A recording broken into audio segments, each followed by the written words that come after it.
the Indie Credible podcast. Xander Scully, and I'm joined with the man, the legend, Jeffrey Windhagen. Indeed. It's this weird light topping up on me. It's like looking like a scary movie. Well, you know what's not scary? You know what's not What's scary? what's not scary, Xander? I was looking at the show notes. Oh, I was looking at the show notes, and like, you got the some. segues. You got some good big updates. Some awesome news. Crazy zingers, crazy updates. So the Patreon is off to a crazy start, and we're about the time of this recording, about a month out from the first major start of the monthly process on the Hagen's Alley Patreon, which is also the Indie Gaming Gems Indie Credible and all the things that I'm associated with. But I had decided, as we had announced on an episode that has yet to publish, that we were going to be moving that executive producer tier to do an exclusive, as voted on by the Patreons, wooden book cover for the book of their choosing. So I think it's going to be a fun thing. And I pushed that out as an update to, previous supporters of my content. And we had a bunch of people that joined as executive producers. And so at the end of this episode, we will, as per, the Patreon incentives, we will shout out by name the first three executive producers. Yeah, and it's so cool. It is so cool, and I feel like every episode or so we're like something's just progressing, and it's really nice. Either it's from a developer reaching out to us that heard a previous episode, or in your case, like the Patreon support. So I did want to take a moment to thank everyone who takes time to listen, and I hope your backlogs are very, very heavy by the time you're done with one of our episodes, because we always got a lot of games to talk about. Jeff's got a lot of games to talk about Well, this week. Well, and the cool thing is that we didn't just have three executive producers. We had quite a few people join the free tier as well, because you don't just have to pay to see some of our stuff. And the only thing that you're going to get from doing the pay is to support us for like less than a cup of coffee a month. And you'll get early access to certain stuff. So when we upload a podcast episode or upload an Indie Gaming Gems video, I'll post the link early so you can check it out at your leisure before it drops. And so, like, now you're gonna have to wait for me to do like the promotion of the newest Indie Gaming Gems on a Friday. But for those that are on like Patreon, you'll get it early, and not every single time, because I am human and I do have a million things going on. So sometimes I post and I don't. But I've been getting pretty good at posting pretty regularly over the week and just like tossing out new stuff that's happening, cool things. Like another thing that happened, which one of my books was featured in a parody music video. But yeah, I saw that music video, and it was catchy. It was like that Billy Joel, like, didn't start the fire, but it was all retro games. Thought that was Yeah. really, really cool. And then like near the end, he mentions about 4 different NES books, and one of mine was there. My NES book, which was dope. That was cool. Yeah, so we'll have to post a link to that in the show notes because that's fun. Yeah. And you weren't aware that it was gonna happen. Like, you were just watching the video and you saw your book pop up. That's crazy. No, actually, the guy who created the video, I think, tagged me on Blue Sky and said, "Hey, by the way, your book's at the end." So there's like a few of us that he tagged. I think it was Pat the NES Punk, Brett Wise, another whatever the book company was that did another NES book, and then me. And so we all got tagged in it. And I'm the only one who commented, and I said, "That's freaking cool shit," because I think like that stuff's dope. I have fun with everything that we do. So like anytime anybody takes the time to incorporate what we do or anything I do with something, it's fun. Yeah, that was pretty cool. But yeah, I'll have a link on the description to that music video because it was cool. It was really, really nice. Yeah, for me, talking about some video games. For me, if we're talking about, I haven't played much. Where I'm at, North Carolina, we just got hit with a blizzard of 2 inches of snow, Oh boy. and everything just went insane. That's probably what happened to my internet because my internet wire is like underneath 2 inches of snow right now. So So you know, a wire for your internet? It's like a wire. I think there's a wire outside. I don't What? have Dial up? no, DSL DSL. It's not buried. What are we talking about here? You use your webcams and your dial up DSL. But yeah, the only game I've played this week is more of Blade Chimera, and it's a good game. It's a good game. I'm wondering now if it's going to get a physical because Record of Lotus work out a physical. I wonder if this one's going to get one as well because Well, I would say it's a good bet that a Metroidvania will have interest from the physical publishers community or physical publishing community. It's a very, very good bet. What we don't know because we haven't done pre-research, but you might off cuff, I don't, is has it been ported to consoles?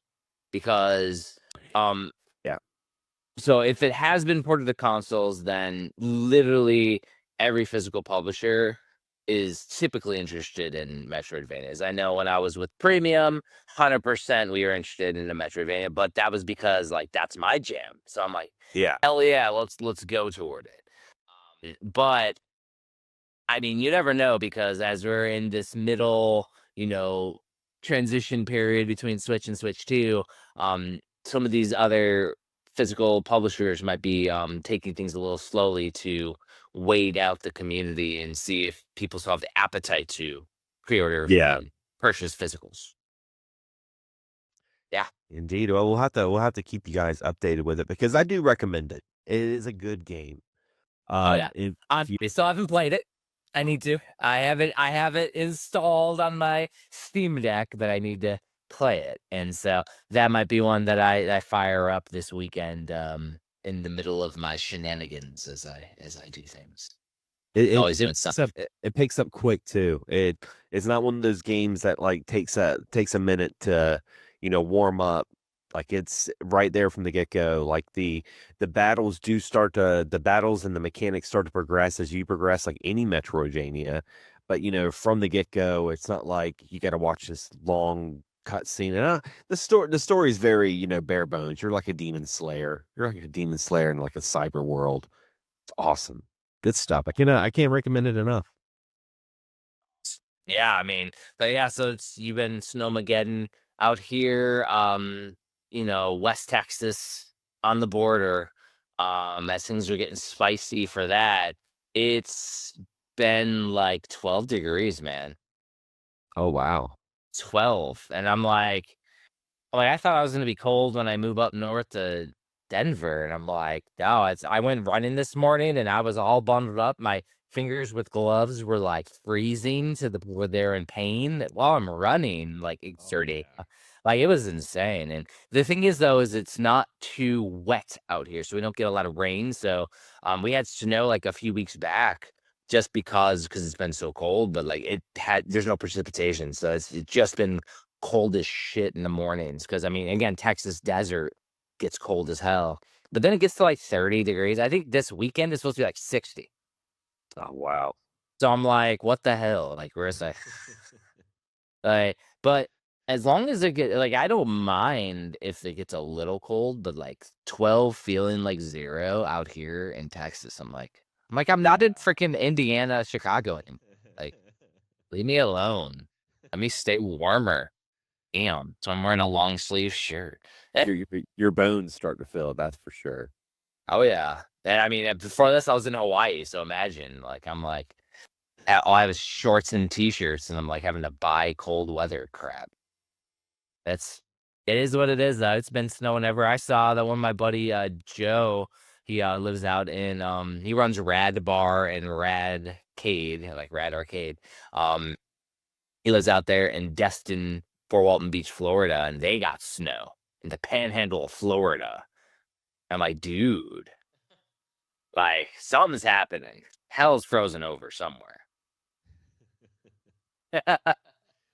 Oh my gosh. But yeah, but The only thing that I really played though with all this craziness, because again, I'm working throughout the week just like you are, and with this, I've been always getting assessed and working Mhm. on stuff, and but I played hit randomize on the Steam Deck, and I got a game called ATO or ATO. Um, it's basically a samurai Metroidvania where you play as a cat.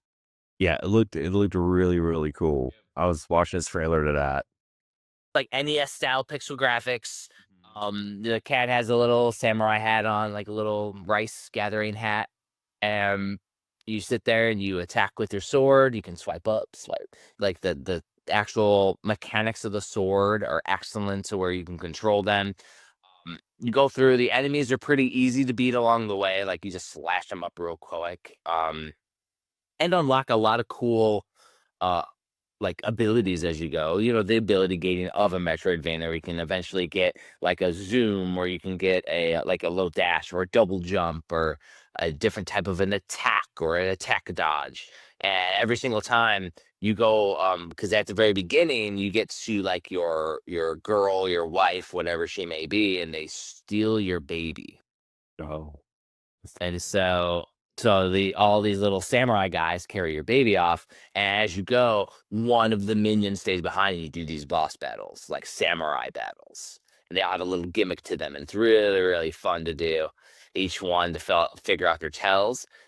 They have multiple difficulties. They got like baby easy, then they have medium, and they have super difficult. And I did the medium one, and the medium one is very approachable. I didn't die a whole lot at all, and going through, I got all the way to the point where I rescued the baby. And I'm like, "Oh, cool.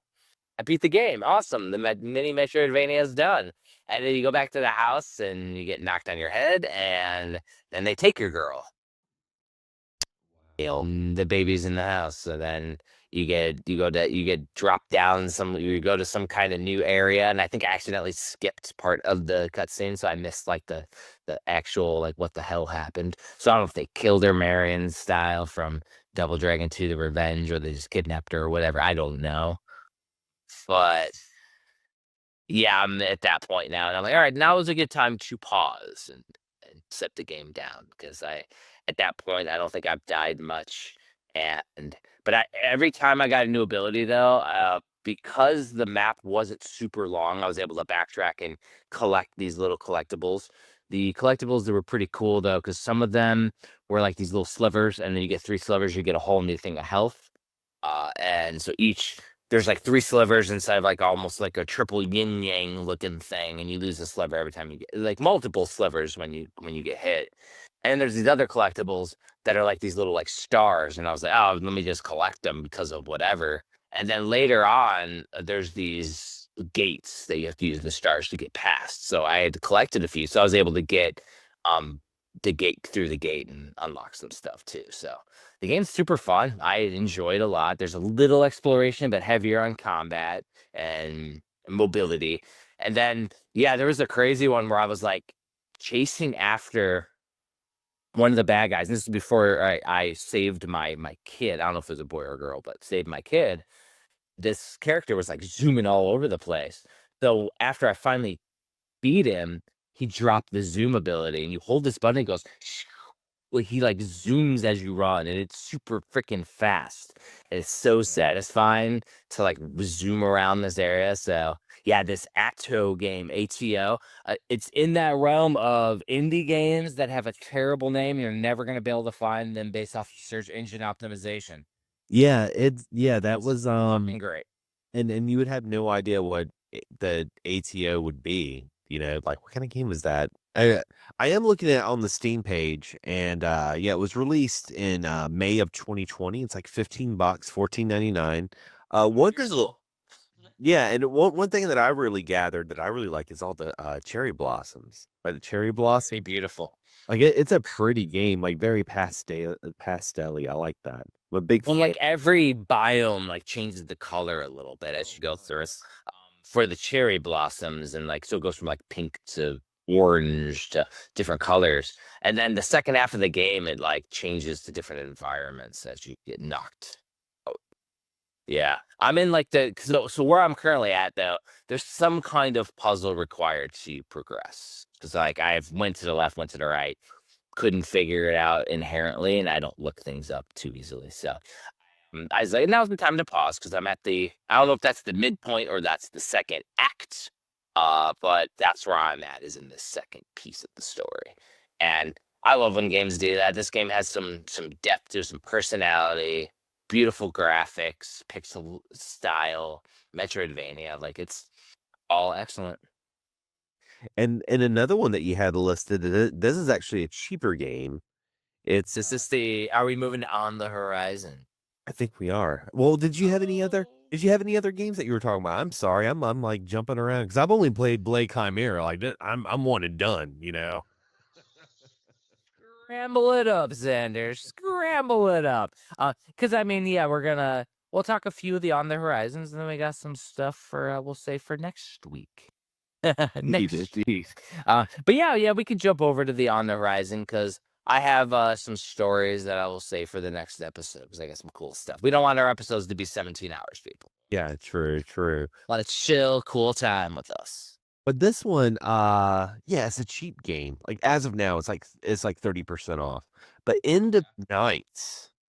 This looks kind of is this a survivor like?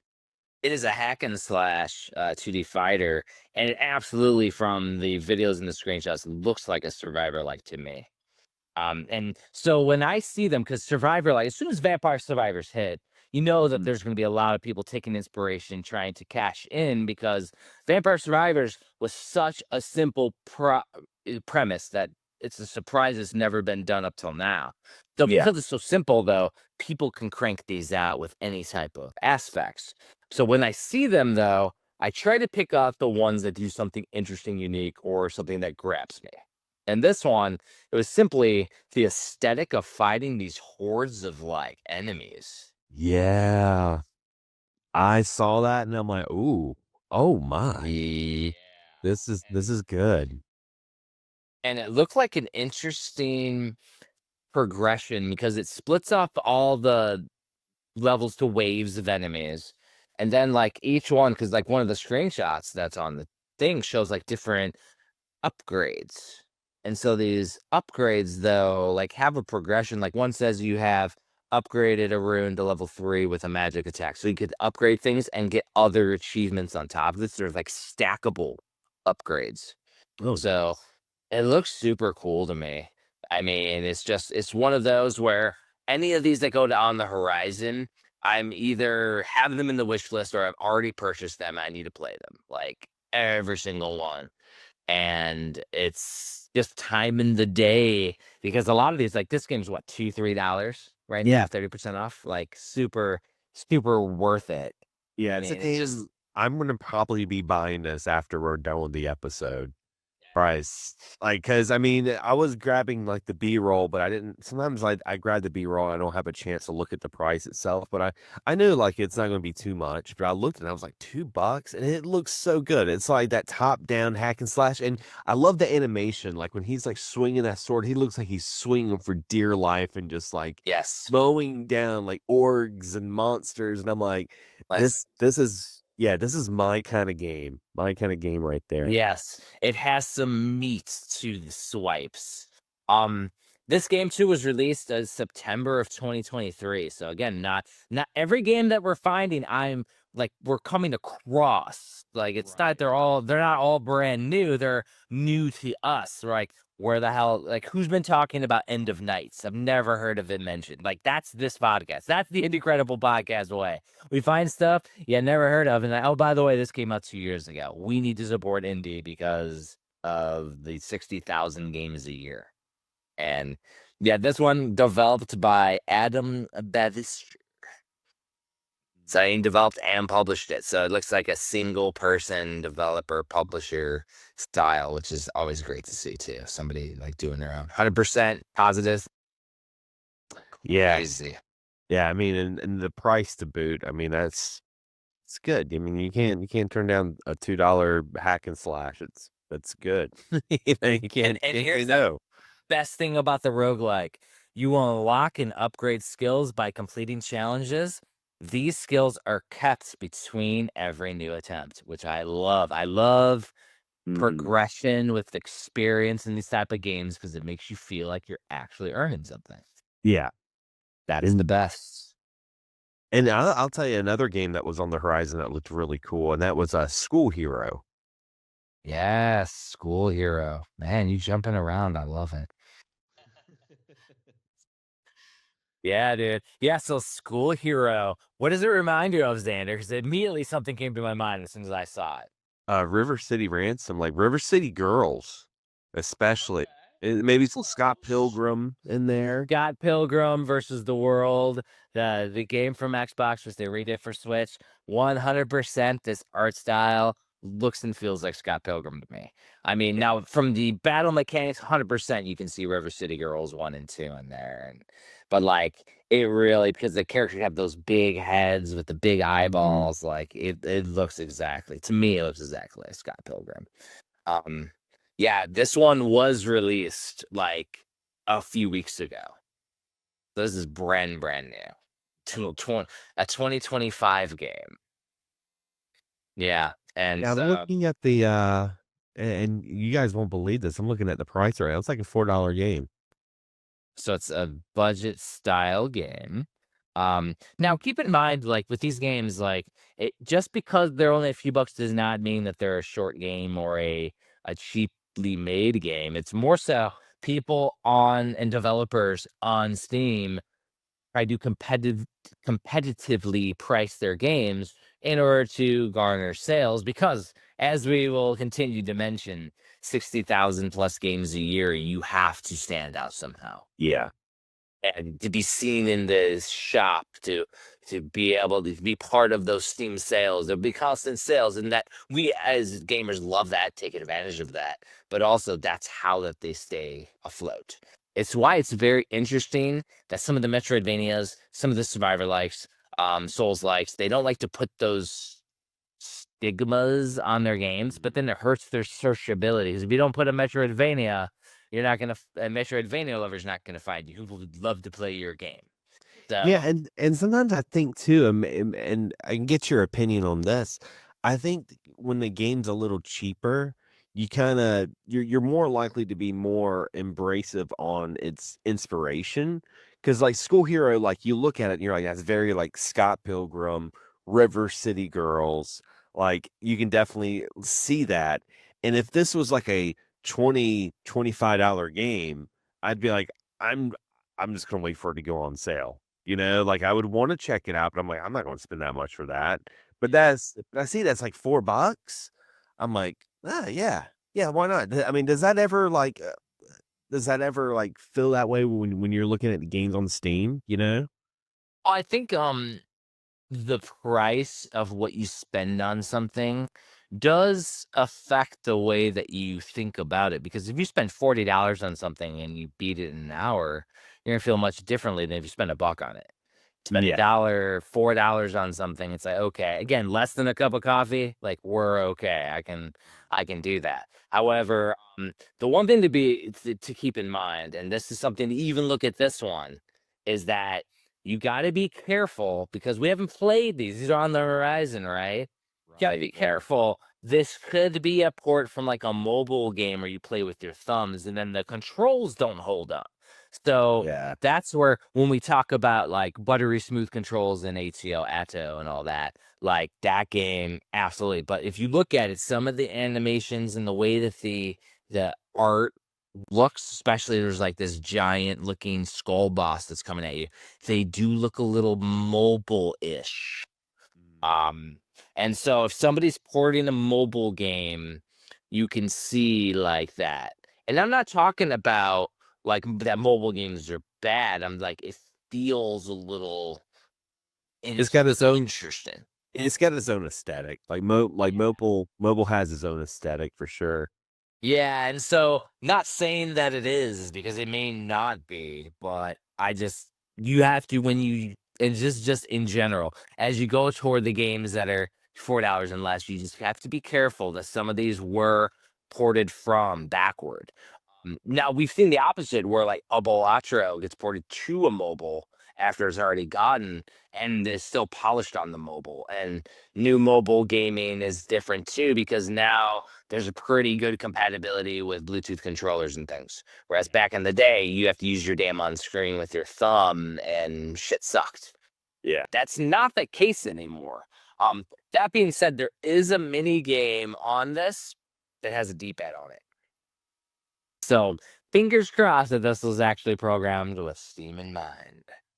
Yeah, I mean, yeah, because I'm looking at it right now, and it says right now it's unknown about the Steam Deck compatibility, but the game just came out too, so Yeah, exactly. It takes them a while, and there are reasons too, and there's like this whole user community for Steam Deck compatibility. Um, so like you can add badges to it on your Steam Deck and everything through Decky Loader, so that way you can find out if things are compatible if that's your jam.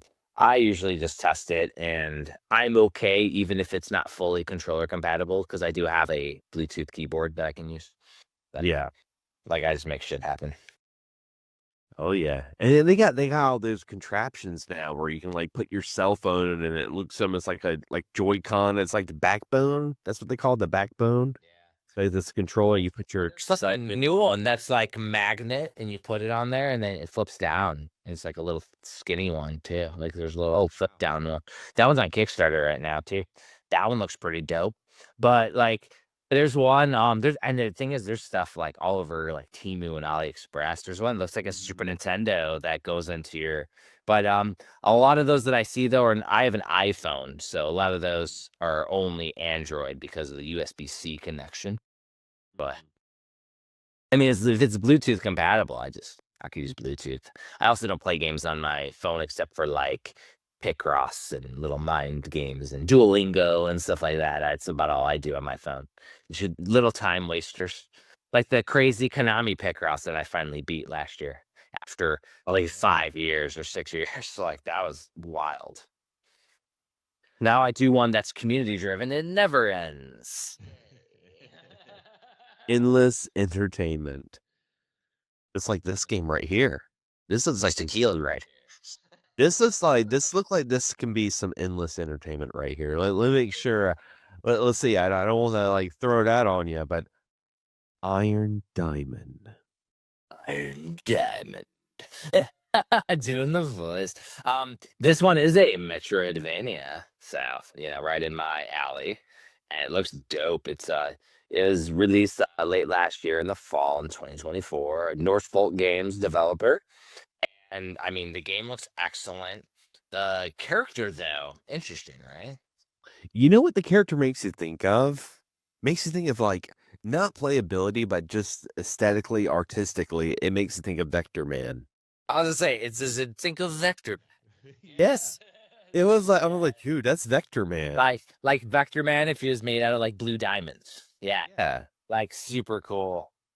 like when Yeah, it looks like just like there's like runes and elements that you can like change the abilities, like augment the abilities, and then there's extra items and there's both passes that I see and different NPCs that you interact with. Like this game looks super engaging, like yeah. very deep.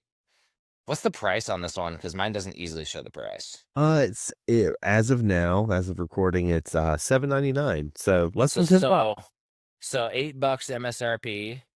Looks like they've been patching it as through September. They did some patches. It it looks like there's a lot of unique biomes from like your icy ones to your plain ones and everything, your plains and everything.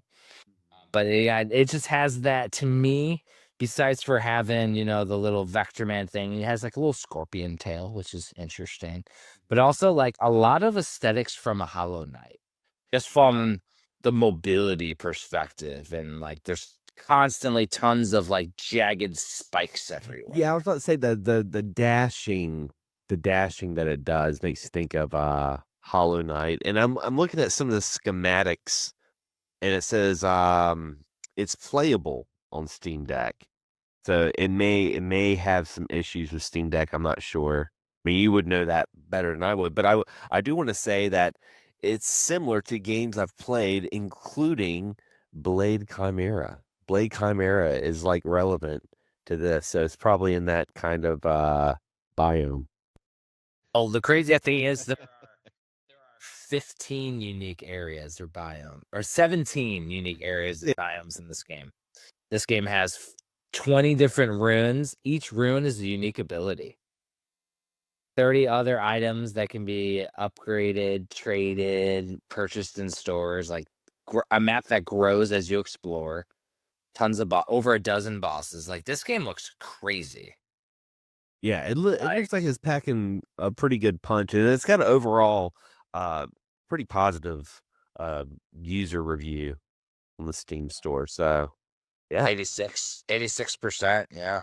this is going on the wish list for sure. Oh, 100%. Every Metroidvania is always on most.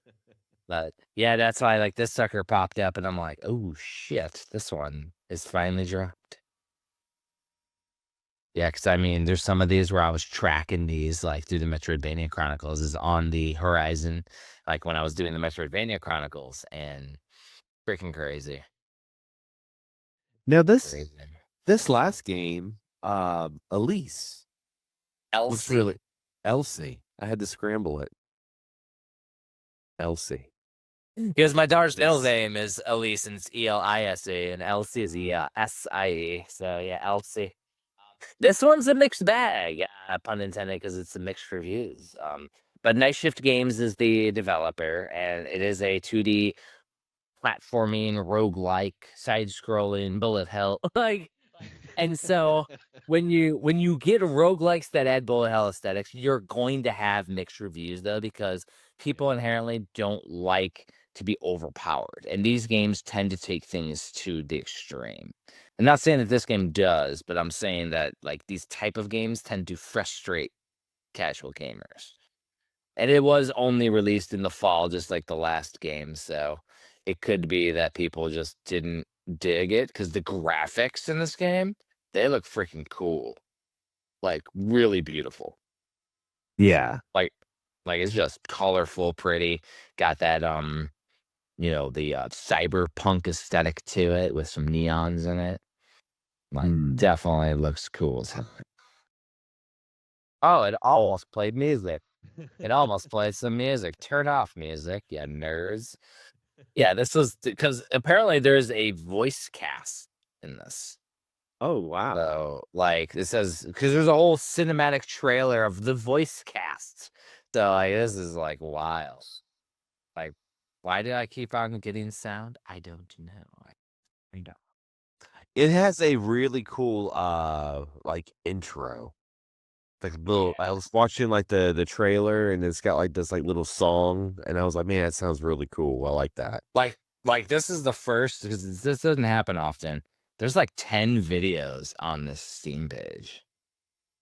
Like, it's crazy. It's crazy. Like, yeah, so it's interesting. I wonder why there's so many mixed reviews though. Like, are people being critical or is there legitimately something? Because there's a lot of not recommendeds here in the reviews. So I mean, I guess I could read a couple. Yeah, let's check that out. So let's go with the very first one that shows up here on the most helpful review.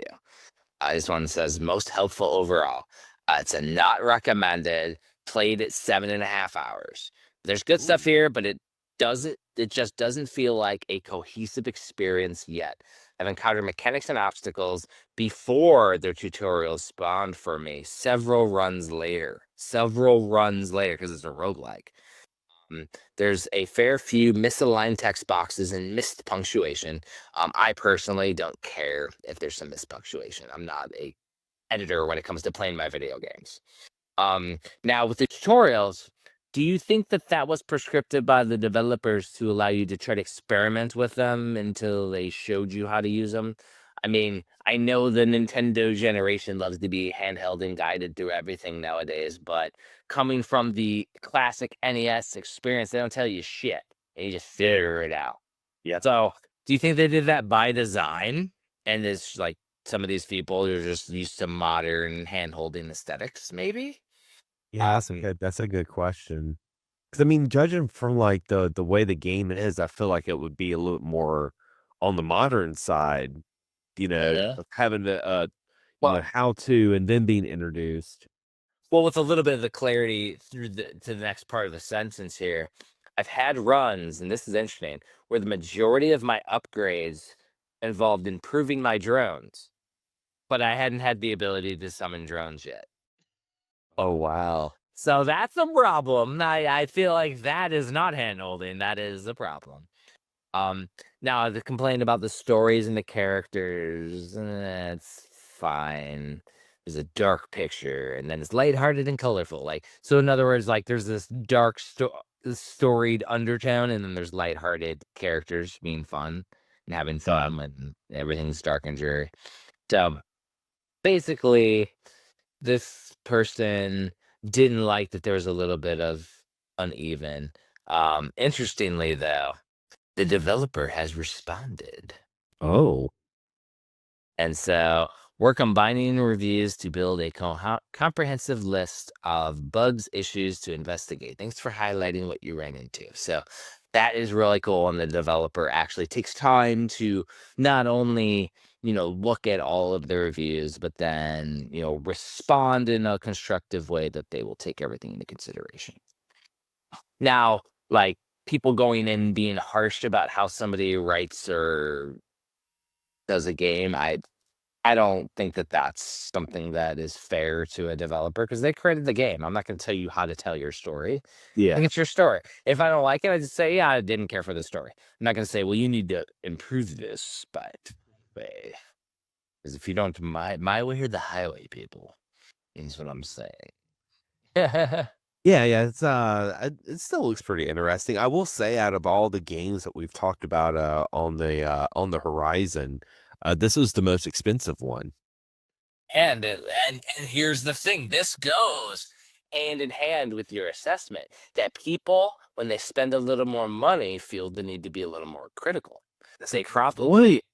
they probably would not have been as critical had you only spent $4 on the game. Ah, that's a very, very good point.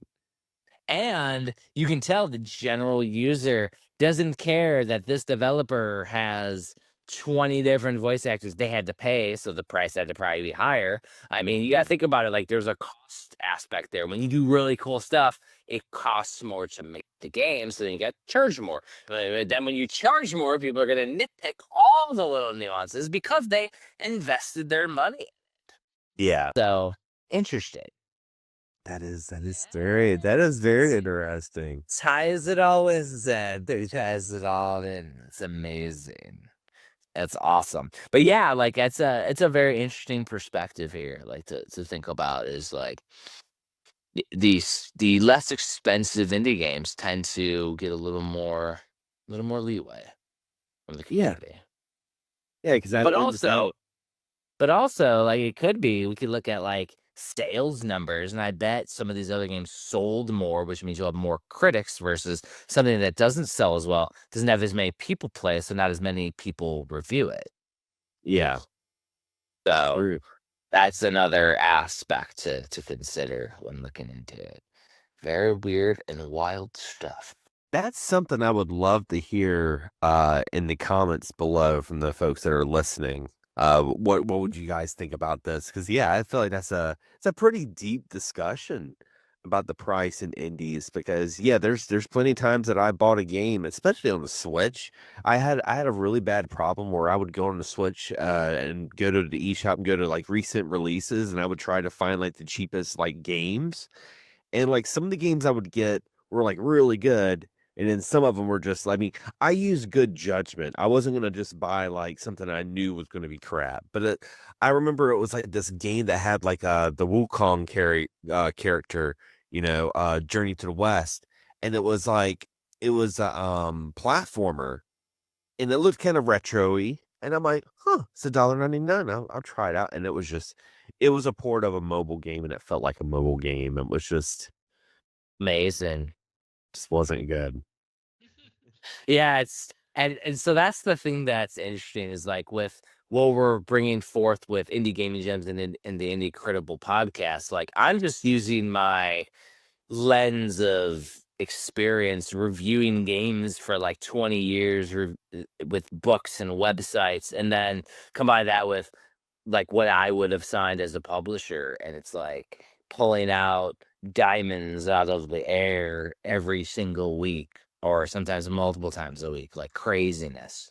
And there's so many games that we can't even keep up on the podcast or on the channel or in the book that I'm doing. It's just it's the never ending story that we're in, Xander. It's good.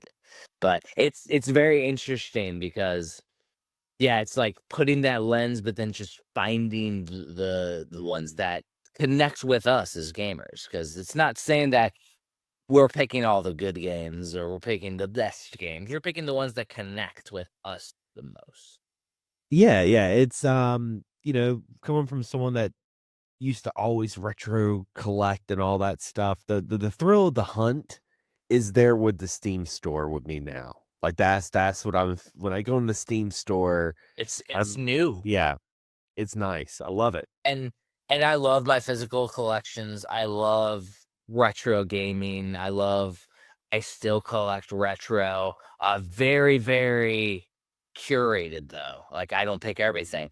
And like because I ran back in the day the Switch Mania Playcast and I was collecting everything that looked cool. And then I just stopped that shit because there was too many cool games.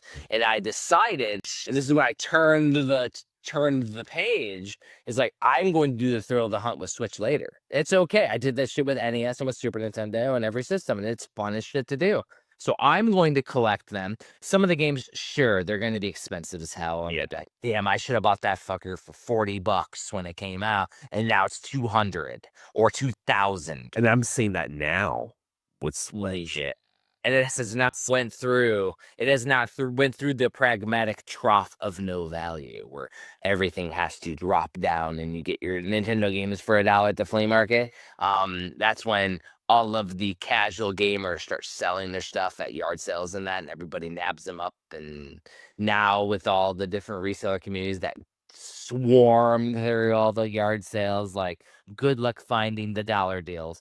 But once it goes through the trough of no value and all those quantities get established, then the prices rise and stabilize. And video games are not antiques, because antiquities come back down eventually. The NES, it went crazy and continued to go crazier and stabilized, and there's slight fluctuations, but like it's wild. And that's where I love though the segue to what you said, the indie games are fun as shit. You do not own them fully, which is the problematic portion because every week I find 2 and 3 games that have been delisted for one reason or another. The last one, which is the crazy one, which I want to do more research and make it a future episode, games that were delisted because the digital publisher did something and the developers are left screwed.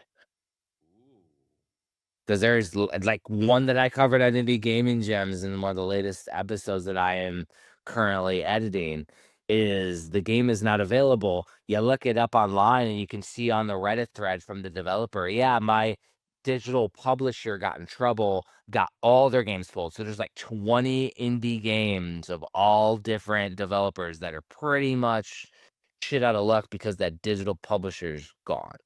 That their game's full, and then they have to go through this long process with Valve to get them reinstated. It's crazy, and it's like so it would be an interesting topic for the future to talk about. Like, I gotta do more research, though, because I bet that there's more than just a couple that I saw because I keep coming across them. But, like, you don't own them physically, so there's gotta be a solution even on Steam, and, if somebody could figure it out, is this guy. Figure something out. Oh, yeah. Well, I think this is gonna be, a good wrap up, Yeah. this episode. And now what do we have to do during the outro before the recorded outro? What do we have to do? We have to thank our Patreon exclusive producers, the executive producers. Uh-oh. So I'm gonna let you take the first one because this is the hardest one to pronounce. Let me see. Oh, you did. Ak Fair. Akrov. Is it Akarov? Sid Akrilov. I like the way you said it. I like the Right. way you say it. And Akriloth does have a YouTube channel, and asked if we would post a link to his YouTube channel in the show notes. So Absolutely. we will 100% do that as the first executive producer. And then we have Burner Turner and And David Isherwood. I mean Isherwood's not a hard thing to say, is it? I feel like everyone was looking at me. I'm like, oh, okay, Isherwood. And thank you to our executive producers and everybody else that supports the Indie Credible podcast. Keep in mind that on the Patreon, if you do any of them from the cup of coffee all the way to the executive producers, you get lots of cool stuff, exclusive content, digital downloads for certain ones, physical treats. And I'm going to start posting some cool stuff that I'm going to be making for the producers. And then the executive producers also get it, as well as custom tags on our Discord server. We have a special channel for Patreon members, and I know a couple of them, the executive producers, have yet to join because it does take a clicking of a link. However, the Akriloth and a few others are in there chatting, and myself and all the podcast hosts from the different channels, they all have access. So we will absolutely you have a place to directly communicate with us throughout the week. So we check it throughout the week and have fun with it. So it's been rad. As always, guys, happy gaming and support indie. And of course, I have all of my books at HagensAlley.com. You could check out. I've had like dozens of books published. I try to upload and keep things up to date with the latest reviews, the latest books up there, but they have to be in hand. So if you follow me on social medias, you'll see when the newest Kickstarter goes live, the backer kit goes live, the newest crowdfunding thing is going live. And as soon as you become a backer, there's updates that go out all the time. So we're always working on new books and new series and new things. Of course, upcoming, coordinated with this podcast, will be Indie Gaming Gems, which will be coming out next year sometime. It'll be fun time here for us in the indie gaming world.